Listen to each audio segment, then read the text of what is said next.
ఒకవైపు వర్షాలు పడుతుంటే మరొక పక్క వరి వేయొద్దంటూ అటు రాష్ట్ర వ్యవసాయ శాఖ మంత్రి చేసినటువంటి వ్యాఖ్యల మీద మనతో మాట్లాడడానికి బీజేపీ రాష్ట్ర ప్రధాన కార్యదర్శి వేముల అశోక్ ఉన్నారు. ఒకసారి మాట్లాడించేటువంటి ప్రయత్నం చేద్దాం. సార్, వర్షాలు పడుతున్నాయి, రైతులు సంతోషిస్తున్నారు. ఇంకో పక్క రాష్ట్ర వ్యవసాయ శాఖ మంత్రి మాత్రం వరి వేయొద్దు తొందరపడి అని అంటున్నారు. ఏం చెప్తారు? తుమ్మల నాగేశ్వరరావు మన వ్యవసాయ మంత్రిగా మేము గుర్తిస్తలేం. రాష్ట్ర ప్రజలు గుర్తిస్తలేరు, రైతులు గుర్తిస్తలేరు. గత 2 రోజుల నుంచి 3 రోజుల నుంచి అవి వర్షాలు పడుతుంటే రైతులు ఆనందంతో ఇన్ని పడక వర్షాలు పడుతున్నాయని చెప్పేసి వాళ్ళు రైతులందరూ కూడా వ్యవసాయానికి వరేసుకోవాలని ప్లానింగ్ చేసుకుంటుంటే ఈయన నిద్రమత్తులు ఉన్నట్టుండు మంత్రి గారు తొందరగా నిద్రమత్తుల నుంచి వెళ్ళి బయటికి రాండి. రైతులకు మంచి చెప్పాలి, కానీ మీరు వరి వేయొద్దని చెప్పేయడం చాలా బాధాకరమైన విషయం. ఎందుకంటే రైతులు ఎన్నో రోజుల నుంచి వెళ్ళి ఎదురు చూస్తున్నారు వర్షాల కోసం. ఈ 2-3 రోజుల నుంచి వెళ్ళి వర్షాలు పడుతున్నాయి తెలంగాణలో. ఆ రైతులకు మనం సానుకూలంగా ఉండి వరి పంటను వేసుకోండి, మిగతా వ్యవసాయదార ఏదైతే వర్షానికి సంబంధించిన పంటలు వేసుకోండి అని చెప్పేసి వాళ్ళకి చెప్పాలి. కానీ ఉల్టా మీరు రైతులకు మీరు చెడుదోన చేయడానికి, రైతులకు వరి వేయొద్దని చెప్పి మీరు చేయడం చాలా సిగ్గుచేటు. కాబట్టి మేము భారతీయ జనతా పార్టీ నుంచి వెళ్ళి ప్రతి ఒక్క రైతుకు మీరు వరి పంట వేయొచ్చు. అదేవిధంగా ఈ వర్షాధార పంటలు ఏవైతే ఉన్నాయో ఆ పంటలన్నీ కూడా మీరు తప్పనిసరిగా వేయాలి. వర్షాలు కురుస్తున్నాయి కాబట్టి మీరు రైతులకు మేము పార్టీ నుంచి కూడా విన్నవించుకుంటున్నాం. వ్యవసాయానికి సంబంధించిన వరిని అదేవిధంగా వివిధ పంటలను కూడా మీరు వేయడానికి ఈ వర్షాన్ని మీరు తీసుకోవాలని చెప్పేసి, వర్షాధార పంటలను కూడా తీసుకోవాలని చెప్పి మిమ్మల్ని అందరూ కూడా కోరుతున్నాం. కానీ వరి వేస్తున్నారు చాలా తెలంగాణలో తప్ప, అది కోండం లేదు, కేంద్రం లిమిట్ పెడుతుంది అని చెప్పి గతంలో కూడా వాదనలు వచ్చినాయి దాని మీద. ఒకవేళ ఎక్కువ వేస్తే ఈసారి కూడా కొంత పెంచారు, కానీ తక్కువ మోతాదులో నమోదైన ఆ పంట మొత్తం కొంటారా అనేది వాళ్ళ ప్రశ్న. గతంలో కేంద్ర ప్రభుత్వం ఏదైతే వరిని కొనడంలా వెనకంజ వేయలేదు. రాష్ట్ర ప్రభుత్వం ఏదైతే మాకు ఇన్సెట్ ఇచ్చిందో రాష్ట్ర ప్రభుత్వం నుంచి వెళ్ళి ఇంతవరకు వరి కొనాలి, 50% వరి కొనాలి అనే ఆలోచన ఏదైతే లెటర్ ఇచ్చిందో దానికన్నా ఇంకా 10% ఎక్కువనేగా వరిని కొనడం జరిగింది, వరి ధాన్యాన్ని కొనడం జరిగింది. ఇప్పుడు కూడా రైతులు ఏదైతే పండిస్తున్న పంటను కేంద్ర ప్రభుత్వం తప్పనిసరిగా తీసుకుంటుంది. కేంద్ర ప్రభుత్వం మీకు అండదండలుగా ఉంటుంది, రైతు వెన్నంటి ఉంటుంది మా కేంద్ర ప్రభుత్వం. కాబట్టి మీరు రైతులు పండించే పంటలన్నిటిని కూడా తప్పనిసరిగా కేంద్ర ప్రభుత్వం తీసుకుంటుంది. మీరు పండించే పంటలకు మీకు వెన్నంటి ఉంటుంది మా కేంద్ర ప్రభుత్వం. మరొక పక్క ఎస్ఐఆర్ ప్రక్రియ కూడా కొనసాగుతుంది, చివరికి వచ్చినట్టుంది. మీరు ఇన్ఛార్జిగా ఉన్నారు, ఎట్లా జరుగుతుంది? చివరి మూమెంట్లో ఏమేమి ఆబ్జెక్షన్స్ వస్తున్నాయి?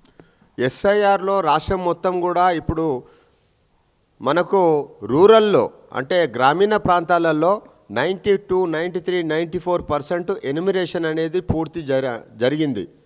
అదేవిధంగా అర్బన్కి వచ్చేసరికి మనకు ఇంకా 52%, 53% ఉంది.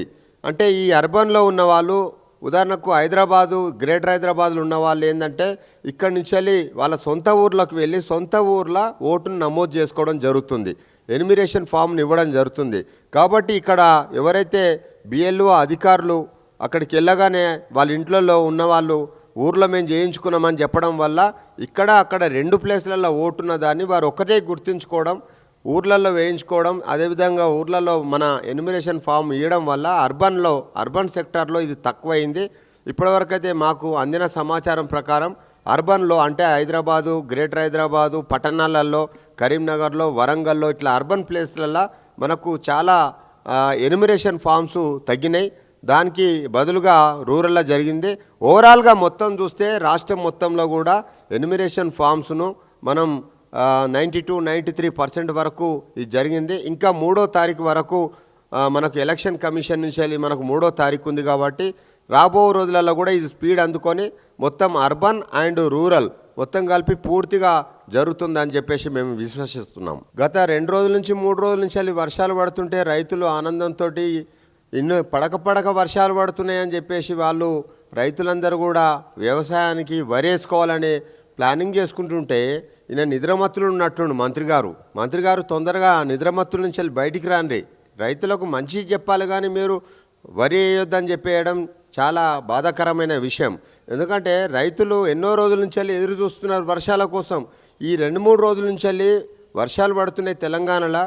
ఆ రైతులకు మనం సానుకూలంగా ఉండి వరి పంటను వేసుకోండి, మిగతా వ్యవసాయదార ఏదైతే వర్షానికి సంబంధించిన పంటలు వేసుకోండి అని చెప్పేసి వాళ్ళకి చెప్పాలి. కానీ ఉల్టా మీరు రైతులకు మీరు చెడుదోన చేయడానికి, రైతులకు వరి వేయొద్దని చెప్పి మీరు చేయడం చాలా సిగ్గుచేటు.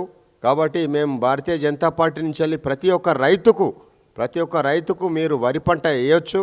అదేవిధంగా ఈ వర్షాధార పంటలు ఏవైతే ఉన్నాయో ఆ పంటలన్నీ కూడా మీరు తప్పనిసరిగా వేయాలి. వర్షాలు కురుస్తున్నాయి కాబట్టి మీరు రైతులకు మేము పార్టీ నుంచి కూడా విన్నవించుకుంటున్నాం. వ్యవసాయానికి సంబంధించిన వరిని అదేవిధంగా వివిధ పంటలను కూడా మీరు వేయడానికి ఈ వర్షాన్ని మీరు తీసుకోవాలని చెప్పేసి, వర్షాధార పంటలను కూడా తీసుకోవాలని చెప్పి మిమ్మల్ని అందరూ కూడా కోరుతున్నాం. కానీ వరి వేస్తున్నారు చాలా తెలంగాణలో తప్ప, అది కొనడం లేదు, కేంద్రం లిమిట్ పెడుతుంది అని చెప్పి గతంలో కూడా వాదనలు వచ్చినాయి దాని మీద. ఒకవేళ ఎక్కువ వేస్తే ఈసారి కూడా కొంత పెంచారు, కానీ తక్కువ మోతాదులో నమోదైన ఆ పంట మొత్తం కొంటారా అనేది వాళ్ళ ప్రశ్న. గతంలో కేంద్ర ప్రభుత్వం ఏదైతే వరిని కొనడంలా వెనకంజ వేయలేదు. రాష్ట్ర ప్రభుత్వం ఏదైతే మాకు ఇన్సెట్ ఇచ్చిందో రాష్ట్ర ప్రభుత్వం నుంచి వెళ్ళి ఇంతవరకు వరి కొనాలి, 50% వరి కొనాలి అనే ఆలోచన ఏదైతే లెటర్ ఇచ్చిందో దానికన్నా ఇంకా 10% ఎక్కువనేగా వరిని కొనడం జరిగింది, వరి ధాన్యాన్ని కొనడం జరిగింది. ఇప్పుడు కూడా రైతులు ఏదైతే పండిస్తున్న పంటను కేంద్ర ప్రభుత్వం తప్పనిసరిగా తీసుకుంటుంది. కేంద్ర ప్రభుత్వం మీకు అండదండలుగా ఉంటుంది, రైతు వెన్నంటి ఉంటుంది మా కేంద్ర ప్రభుత్వం. కాబట్టి మీరు రైతులు పండించే పంటలన్నిటిని కూడా తప్పనిసరిగా కేంద్ర ప్రభుత్వం తీసుకుంటుంది. మీరు పండించే పంటలకు మీకు వెన్నంటి ఉంటుంది మా కేంద్ర ప్రభుత్వం. మరొక పక్క ఎస్ఐఆర్ ప్రక్రియ కూడా కొనసాగుతుంది, చివరికి వచ్చినట్టుంది. మీరు ఇన్ఛార్జిగా ఉన్నారు, ఎట్లా జరుగుతుంది? చివరి మూమెంట్లో ఏమేమి ఆబ్జెక్షన్స్ వస్తుంది? ఎస్ఐఆర్లో రాష్ట్రం మొత్తం కూడా ఇప్పుడు మనకు రూరల్లో అంటే గ్రామీణ ప్రాంతాలలో 92, 93, 94% ఎన్యుమరేషన్ అనేది పూర్తి జరిగింది. అదేవిధంగా అర్బన్కి వచ్చేసరికి మనకు ఇంకా 52%, 53% ఉంది. అంటే ఈ అర్బన్లో ఉన్న వాళ్ళు, ఉదాహరణకు హైదరాబాదు, గ్రేటర్ హైదరాబాద్లో ఉన్న వాళ్ళు ఏంటంటే ఇక్కడి నుంచి వెళ్ళి వాళ్ళ సొంత ఊర్లోకి వెళ్ళి సొంత ఊర్లో ఓటును నమోదు చేసుకోవడం జరుగుతుంది, ఎన్యుమరేషన్ ఫామ్ని ఇవ్వడం జరుగుతుంది. కాబట్టి ఇక్కడ ఎవరైతే బిఎల్ఓ అధికారులు అక్కడికి వెళ్ళగానే వాళ్ళ ఇంట్లో ఉన్నవాళ్ళు ఊర్లో మేము చేయించుకున్నామని చెప్పడం వల్ల అక్కడ 2 ప్లేస్లలో ఓటున్న దాన్ని వారు ఒక్కటే గుర్తుంచుకోవడం, ఊర్లలో వేయించుకోవడం, అదేవిధంగా ఊర్లలో మన ఎన్యుమరేషన్ ఫామ్ ఇవ్వడం వల్ల అర్బన్ సెక్టార్లో ఇది తక్కువైంది. ఇప్పటివరకు అయితే మాకు అందిన సమాచారం ప్రకారం అర్బన్లో అంటే హైదరాబాదు, గ్రేటర్ హైదరాబాదు, పట్టణాలలో, కరీంనగర్లో, వరంగల్లో ఇట్లా అర్బన్ ప్లేస్లలో మనకు చాలా ఎన్యుమరేషన్ ఫామ్స్ తగ్గినాయి. దానికి బదులుగా రూరల్లో జరిగింది. ఓవరాల్గా మొత్తం చూస్తే రాష్ట్రం మొత్తంలో కూడా ఎన్యుమరేషన్ ఫామ్స్ను మనం 92, 93% వరకు ఇది జరిగింది. ఇంకా 3వ తారీఖు వరకు మనకు ఎలక్షన్ కమిషన్ నుంచి వెళ్ళి మనకు 3వ తారీఖు ఉంది. కాబట్టి రాబో రోజులలో కూడా ఇది స్పీడ్ అందుకొని మొత్తం అర్బన్ అండ్ రూరల్ మొత్తం కలిపి పూర్తిగా జరుగుతుందని చెప్పేసి మేము విశ్వసిస్తున్నాం. Thank you sir. ఇది ప్రత్యామ్నాయ పంటలు ఏమేయాలో చెప్పకుండా వ్యవసాయ మంత్రి భయపడేలా కూడా ఒకవైపు అసలు పంట వరి వేయకూడదని ఎందుకు అంటున్నారు, మరొక వైపు కేంద్ర ప్రభుత్వం వరి పంటను మొత్తం కొనేందుకు సిద్ధంగా ఉందని గతంలోనే చెప్పామని చెప్తుంది. ఎస్ఐఆర్ ప్రక్రియకు సంబంధించినటువంటి అంశంలో అర్బన్ కంటే రూరల్లో ఎక్కువ జరుగుతుంది. ఎందుకంటే ఇక్కడ మైగ్రేట్ వచ్చిన వాళ్ళు ఉంటారు కాబట్టి రూరల్లో దాదాపుగా 90% వరకు అయ్యిందని చెప్తున్నారు. ఇంకా సమయం ఉంది కాబట్టి ఆలోపు కూడా పూర్తి స్థాయిలో అవుతుందన్న నమ్మకం తనకు ఉందని చెప్పి బీజేపీ రాష్ట్ర ప్రధాన కార్యదర్శి వేముల అశోక్ అంటున్నారు. కెమెరామ్యాన్ వినయ్తో శ్రీధర్, RTV, హైదరాబాద్.